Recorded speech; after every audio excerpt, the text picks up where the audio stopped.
Hello viewers, welcome back to my YouTube channel. आज की class में हम डेली लाइफ में यूज़ आने वाले इम्पॉर्टेंट फ्रेजेस विद एग्जांपल्स सीखेंगे।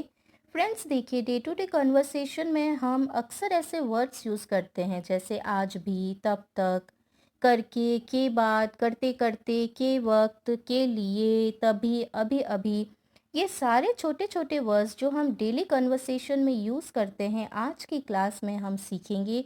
और फ्रेंड्स, ये सारे छोटे छोटे फ्रेजेस आपको आज की क्लास में लर्न हो जाएंगे, बस आपको वीडियो के एंड तक बने रहना है।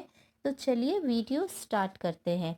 फ्रेंड्स, हमारा फर्स्ट फ्रेज है अलोंग विथ, जिसका मतलब होता है के साथ। जैसे कि फ्रेंड्स हम सेंटेंस बोलते हैं, मैं अपने दोस्तों के साथ बाजार जा रही हूँ, वह अपनी टीम के साथ प्रोजेक्ट पर काम कर रहा है।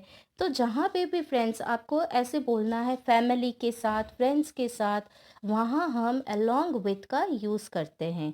चलिए एग्जांपल्स देखते हैं। वह अपने दोस्तों के साथ आया, he came along with his friends. मैं अपने कैमरा के साथ लैपटॉप भी लाऊंगा, I bring my camera along with my laptop. Friends, अगर आप यहाँ पे केवल विथ का यूज़ करते हैं तो भी सेंटेंस करेक्ट होगा, लेकिन अलॉन्ग विथ का अगर आप यूज़ करते हैं तो ज़्यादा इफेक्टिव लगता है। चलिए और हम नेक्स्ट फ्रेज देखते हैं। टू प्लस वर्ब की फर्स्ट फॉर्म, जिसे हम बेस फॉर्म भी बोलते हैं। फ्रेंड्स, इंग्लिश ग्रामर में टू के बाद हमेशा वर्ब की फर्स्ट फॉर्म यूज़ की जाती है और इसका मतलब होता है के लिए। जैसे एग्जाम्पल्स देखते हैं। यहाँ आने के लिए मेरे पास समय नहीं है, I don't have time to come here. वह अच्छे नंबर लाने के लिए बहुत मेहनत करता है, he studies hard to get good marks. तो फ्रेंड्स, यहाँ पे आप टू के बाद हमेशा वर्ब की फर्स्ट फॉर्म यूज लेंगे और इसका मतलब होता है के लिए। देखिए, एक और वर्ड होता है फॉर, और उसके साथ हम यूज करते हैं वर्ब की आईएनजी फॉर्म। इसका मतलब भी फ्रेंड्स होता है के लिए। तो आपको एक चीज़ ध्यान रखनी है कि जहाँ पे भी आप टू का यूज़ करेंगे वहाँ आप वर्ब की फर्स्ट फॉर्म लगाएंगे, और जहाँ पे भी आप फॉर का यूज़ करेंगे वहाँ पे आप वर्ब की आईएनजी फॉर्म लगाएंगे। दोनों में एक ही डिफरेंस है, मतलब दोनों का सेम होता है के लिए। देखिए, हम सेम एग्जांपल लेके देखते हैं। यहाँ आने के लिए मेरे पास समय नहीं है, I don't have time for coming here. यहाँ पे अगर आप फ्रेंड्स टू लिखते तो क्या सेंटेंस बनता, I don't have time to come here. इसी तरह से एक और एग्जांपल देखते हैं। वह अच्छे नंबर लाने के लिए बहुत मेहनत करता है। सेम एग्जाम्पल हमने अभी पहले देखा था, वहाँ हमने टू का यूज़ लिया था और फ्रेंड्स क्या सेंटेंस बनाया था, he studies hard to get good marks. लेकिन सेम सेंटेंस में अगर आपको फॉर का यूज़ करना है तो आप कैसे बनाएंगे, ही studies hard for getting good marks. तो क्लियर है फ्रेंड्स कि आपको फॉर के साथ वर्ब की आईएनजी फॉर्म यूज़ लेनी है। ओके, नेक्स्ट फ्रेज है हमारा just now. Friends, just now का मतलब होता है अभी अभी। जैसे कि अगर आपको बोलना है उसने अभी अभी मुझे बुलाया, या फिर वो अभी अभी यहाँ से गया। ठीक है, तो ऐसे वाक्यों में हम जस्ट नाउ का यूज़ करते हैं। जैसे मैंने अभी अभी उसे देखा, I just now saw him. हम अभी अभी स्टेशन पर पहुंचे हैं, we just now arrive the station. यहाँ आप एक चीज़ का फ्रेंड्स ध्यान रखिएगा कि जस्ट नाउ के बाद आपको हमेशा वर्ब की थर्ड फॉर्म यूज़ करनी है। I just now saw him, we just now arrived at the station. Okay, next phrase है हमारा not yet. Friends, not yet का मतलब होता है अभी तक तो नहीं। जैसे किसी ने आपसे पूछा कि आपने अपना वर्क कंप्लीट कर लिया, तो आपने जवाब दिया नहीं, अभी तक तो नहीं। तो आप बोलेंगे नो नॉट येट। देखिए, किसी ने आपसे पूछा है कि क्या आपने ये कर लिया है और आपको कहना है नहीं, अभी तक तो नहीं, तो आप बोलोगे नो नॉट येट। ये सेंटेंस आपका यहीं पे ख़त्म हो जाएगा। इसके आगे पीछे कुछ भी ऐड करने की ज़रूरत नहीं है। लेकिन फ्रेंड्स, अगर आपको पूरा कंप्लीट सेंटेंस बोलना है, जैसे नहीं, मैंने अभी तक तो अपना वर्क कंप्लीट नहीं किया है, तो इसके लिए आपको एक स्ट्रक्चर ध्यान में रखना होगा। सबसे पहले आप लिखेंगे सब्जेक्ट, उसके बाद आएगी हमारी हेल्पिंग वर्ब हैज़ या फिर हैव। हैज़ का यूज़ फ्रेंड्स हम कहाँ करते हैं? ही, शी, इट, नेम या फिर सिंगुलर सब्जेक्ट के साथ किसी भी एक व्यक्ति या एक चीज़ की जब हम बात करते हैं तब हम वहाँ हैज़ का यूज़ करते हैं। और हैव का फ्रेंड्स हम यूज़ करते हैं आई, वी, दे और प्लूरल सब्जेक्ट के साथ जब भी एक या एक से ज़्यादा पर्सन की हम बात करते हैं, वहाँ हम हैव का यूज़ करते हैं। उसके बाद हम लगाएंगे नॉट, देन वर्ब की थर्ड फॉर्म और लास्ट में येट। देखिए सेंटेंस देखते हैं हम। मैंने अभी तक काम पूरा नहीं किया। I have not finished my work yet. Friends यहाँ देखिए सब्जेक्ट है आई, उसके बाद आई के साथ हम हमेशा हेल्पिंग वर्ब हैव का यूज़ करते हैं।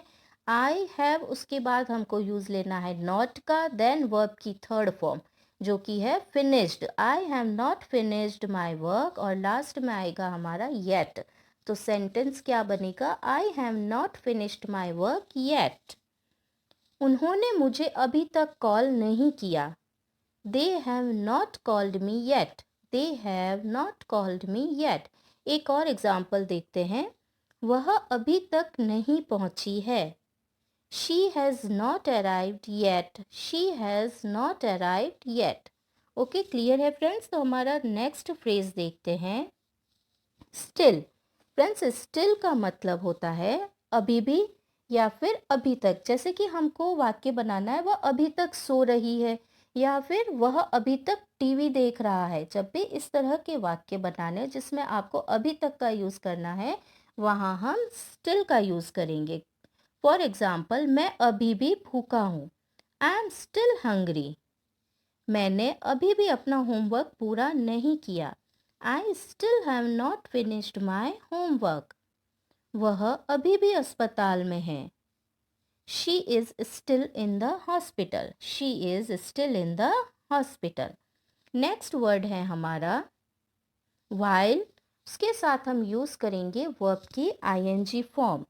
ठीक है, तो यहाँ पे फ्रेंड्स कोई भी काम, इसका मतलब क्या होता है? कोई भी काम करते वक्त या फिर कोई भी काम करते करते। जैसे कि हम बोलते हैं कि वह टीवी देखते देखते सो गया या फिर खाते वक्त मैं टीवी देखती हूँ। ठीक है, इसका मतलब होता है कि किसी भी काम को करते समय या फिर करते करते जब भी हमको ऐसे दो बार रिपीट करना होता है किसी भी वर्ब को, तो वहाँ हम व्हाइल के साथ वर्ब की आईएनजी फॉर्म का यूज़ करते हैं। फॉर एग्जाम्पल, वह खाते खाते टीवी देख रहा था। He was watching TV while eating. वह भागते भागते गिर गया। ही फेल वाइल रनिंग। खाते वक्त मैं टीवी देखती हूँ। While eating I watch TV. Friends sentence कोई भी हो सकता है, प्रेजेंट, पास्ट या फ्यूचर।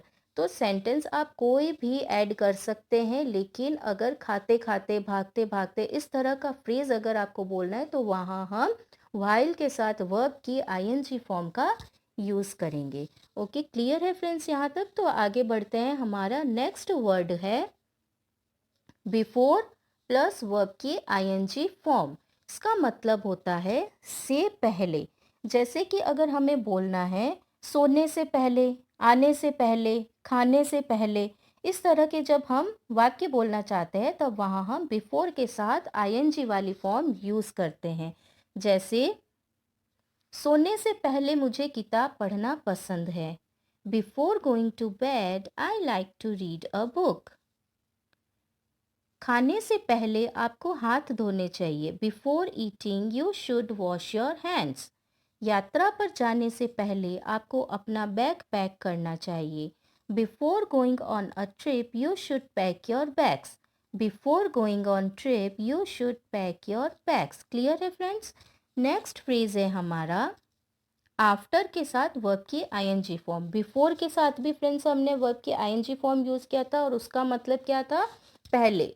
बिफोर का मतलब क्या होता है? पहले। और आफ्टर का मतलब क्या होता है? के बाद।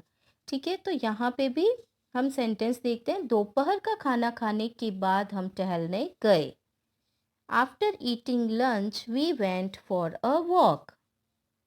नेक्स्ट एग्जाम्पल है सारा दिन काम करने के बाद वह थक गया था। After working all day he was tired. After working all day he was tired.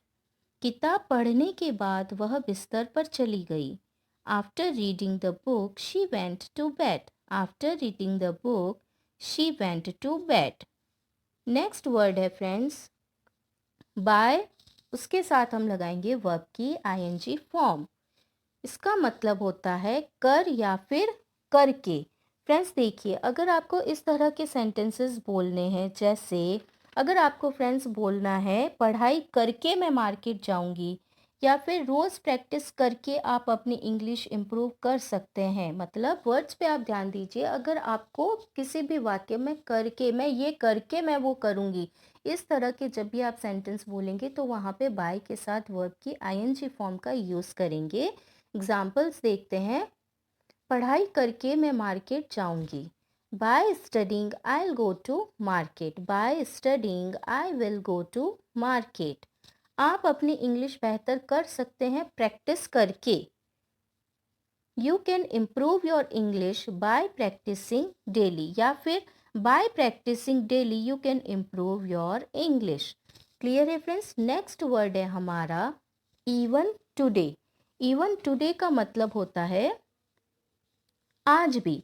जैसे कि आपको बोलना है कि मैं आज भी उससे मिलती हूँ, आज भी इस गांव में बिजली नहीं है, या फिर आज भी वो मुझे पसंद है। तो इन तरह के वाक्यों में हम इवन टुडे का यूज़ करते हैं। जैसे वह आज भी अपने प्रोजेक्ट पर काम कर रहा है। He is working even today on his project. आज भी वह वहाँ जाता है। Even today he goes there.